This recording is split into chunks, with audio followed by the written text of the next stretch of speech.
Good day, folks. This is Jan Judy-March from Green Pastures Farm. I'm kicking off this video today. We're sitting outside our patio. We just got through with the grazing school, so we're enjoying some peace and quiet and serenity. But today we have a special guest, and I'll let Greg take over from here. Yeah, well, good day, folks. My special guest today is George Heller, and George comes to us from northern Minnesota, and he came down to our grazing school, and we first met George. He came to our school. We were just talking. It's going to be 4 years in this coming September, so this is his 4th anniversary. We built a really good relationship with George over the years, and we just appreciate his friendship and everything that he's done for us.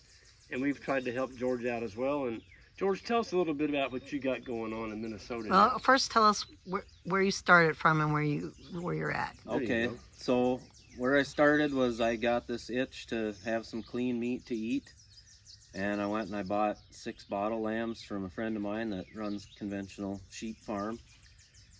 Him and his dad take care of it kind of, and then I was raising them, and I had this big idea. I was going to build this awesome lambing barn with floor heat and all this and that, and just have the sweetest setup for lambing in February, because that's when everybody thinks they got a lamb and all that. And then all of a sudden I was watching YouTube one day, and this guy here came up on the feed, and I started watching him, and he started talking about all these no sheep. And I was like, wow, that sounds pretty good to me. I really think that's a logical thing to do. So No, what do you mean? Like a breed name? Like no worming, no hoof trimming, no tail docking, no shearing, no grain. I mean, low input sheep. And so I tried to get some ewes from them. Unfortunately, they were all sold out right away immediately. So I said, well, is there any way I can get your genetics? And he said, well, I have some rams for sale. I said, well, I'll take 2. And I come down in August of 2020, and we picked up 2 rams. Yep. And started running with that. I had bought some hair ewes, some Katahdin ewes in the meantime, 9 of them, and put them on there. And shortly after I picked up the 2 rams, I came to my first grazing school down here, and was fortunate enough to meet Greg and have a good conversation with him and get an interview, and really changed the trajectory of my life as it was. Never had any hobbies of any kind, just work, and just took on to this. It was so just relaxing. It just felt right. Just felt really good to just be out with the animals and everything like that. And so at that time we were living on a 40-acre piece, and we had just purchased, my wife and I, we had just purchased an 80-acre farm, contract for deed from some folks, and it's, you know, not the best ground, but it was way more pasture land than we had previously. And we ran animals on that for a couple years now, and then last fall we were able to purchase another 160-acre farm not too far away from our 80, and just been moving forward since I found this guy on YouTube. Just been moving forward, putting his practices into play, and it's just been great. You didn't have to build that heated floor barn either. No, I never built that lambing barn. I never did it. I never built that lambing barn. You live up in northern Minnesota. It gets cold up there. You must have barns everywhere to keep these animals in, right? I actually have no barns for any of my livestock. They outwinter. We've got some trees, and we put them in the trees when it gets real nasty. And I mean, we take care of them that way. They don't need a barn. In fact, when you put animals in a barn, that's when they start getting sick, and that's when you start having issues. I found that if you keep your animals out on the land, they do a lot better, because that's what is intended in the first place. It's the original design. Yeah. I was talking to a fellow at the grazing school, and he's working at a dairy, and they had the cows never came out of the barn. and they were just terribly sick. And he said, you know, you got to get them out there and just let them have a romp. Let them run around the pasture. And the guy goes, well, all right, we'll do that. And so he started just giving the cows exercise, and their vet bill just plummeted. Just letting the animals have exercise. You know, it's just like you and I. Yep. If we sit at a desk all day and we don't get to move around, our health is going to deteriorate. Absolutely, absolutely. So, cows no different than us. They need exercise. Yep, they're made to be outside. They are.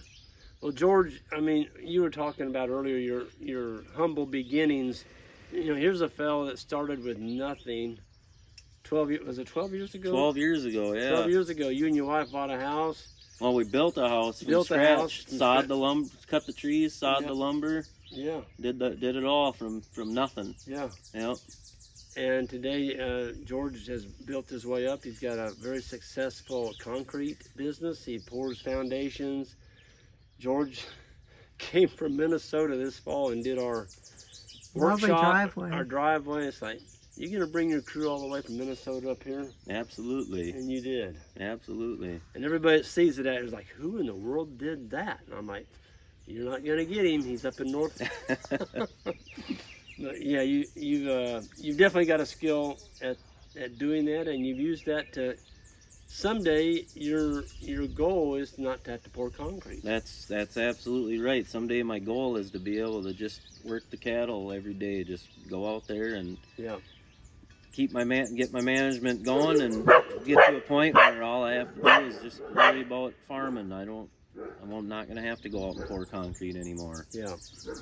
Well, it's always it's an awesome pleasure to have you come. But can I interject? Hold on. I want you to give a plug for your farm. What is it called? My farm's called West 80 South Poles. We're concentrating on developing northern adapted South Pole cattle for the northern states and even up into Canada. And what's happening there? How are you getting into Canada? So I ended up getting an email from a guy that was in contact with Greg up in Manitoba, and he's pretty interested in these South Pole cattle. Well, we're working a deal right now to get a South Pole bull up into Canada, and it's a little bit of paperwork, but I think the sale's going to go through, and we're going to see what these South Poles can do north of the border. But they've been adapted up in They've your area. been well adapted to my farm. They grow a nice hair coat. They put weight on like crazy up in our forage, because our forage grows so quickly. It's so nutrient dense that they just get fat. How far are you from the Canadian border up there? I'm 4 hours south of the Canadian border. 4 hours south. Yep. I know it gets cold up your way. Yeah, it does. I mean, I don't know if I could survive up there. It's like 40 below. Yeah, it gets cold. Yeah. Yep. But if you you have some wind breaks and stuff, you can get them out of the wind and keep them fed. Keep water in them. They do real well. Yeah. They do really well. Yeah. So if somebody wanted to get a hold of you, and do you have a channel? Yeah, your YouTube channel. Yeah, I do have a YouTube channel. It's just my name, George Heller. How do you spell that? That's it. Simple. I'm a simple person. You can remember that. How do you spell your last name? Heller. It's all one, just George Heller. George Heller. That's it. Okay. Real easy.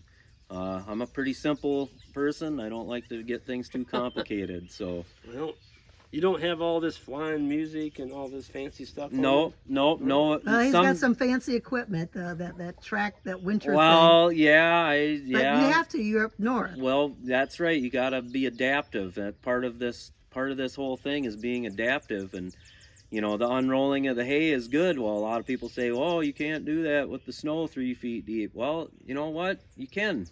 I bought a machine that will do it. And last year I used my Bobcat. This year I got a different machine to use. You got to adapt to your environment to make things work the way you want them to work. You can't let where you live or where you're at decide what you're going to do. You need to adapt to that and make it work for you. Yeah, absolutely. And then in September? And in September, 4-year anniversary, we're going to have a grazing school at my farm. And this guy right here and Isaac are going to be coming up to the to do the talking and try to spread some more of this knowledge of this type of grazing up in the north, and try to encourage people to start trying more of it. What's that date, George? That's going to be September 27th and 28th. Good. Woo, it's gonna be cold. Yeah, it's just at the end of our season. It might be a little chilly. You might want to bring a coat or a sweater. But I think it's going to be a good turnout. We're going to have some good food served for lunch, and we're going to have some good topics to talk about. 2 days of lecture till noon, field pasture walks. We're gonna be going over some stuff: small ruminants, fencing, adaptive grazing principles, different types of skills that really work and help out with this type of management. And this will be your second or your third? This will be our second grazing school. Okay. We had one last year. Isaac came up Yep. to speak, and he did real well. He was very well received. Everybody was real into it, Yep. and it was real successful. We had 60 people show up. Cool. And it was a real good turnout, and that really gave me a lot of confidence to go ahead and ask this guy if he would be willing to come up and speak at it. So I'm looking forward to it, folks. Where he lives, I was born not too far from there. Yeah. Little town of Pine City. And how far is Pine City from where you That's live? probably about an hour and a half. Yep. East So I'm of going where I home. am. I'm going home. I'm going Yep. back to my birthplace. So I'm looking forward to it. I haven't been up in that way for a good while, so it's going to be exciting. Yeah, it's going to be a lot of fun. Folks, you need to check that out. George Heller, go to his YouTube, and then your website is... I don't have a website. Oh, George. Not yet. You got to get on that. I'll working on getting one. In September, I want to see the website. Worked Well, up how's here. somebody get a hold of you then? They can email me. I have an email. It's ghconcrete@gmail.com. Greg will put that in the comments. Okay, yeah. Remind me to do that. Yep. And yeah, you can shoot me an email if you got any questions. You're interested in going to the school. You're interested in South Pole cattle in the north. You're interested in hair sheep. Shoot me a call. I'll talk with you. Folks, Minnesota is land of the lakes. And so make it a vacation when you come up there. If you want to do some walleye fishing or something, Yep. there's so many lakes up in that area. Maybe make a fishing trip out of it and come up and do a little fishing and come to George's field day. Isaac and I will be there, and maybe we'll see you all there. Yeah, I hope so. Look forward to it, man. Absolutely. Appreciate it, Greg. You bet. You bet. Well, hey, Jan, is there anything that we've missed that you... No, we're just coming off a really fantastic advanced grazing school, and it was really good. We had Ian and Pam here, and it was fantastic. Yeah. There was a lot of people there that went home pretty energized and excited and just waiting to tweak some things on the farm that they picked up from Ian and I. And they got to see it. You know, everybody said, well, we watched you on YouTube, Greg, but to come here and actually see it, that's what really cemented what you're doing. You know, we're just... Cemented, yeah. Sorry about that, George. Yeah, so it's always good to see things in person, and it was awesome. We're going to have our beginning grazier school next week, and another big class coming for that. We're looking forward to seeing you all at that. So you all have a good one. You new subscribers, hit that subscribe button on the way out, and we'll see you next time.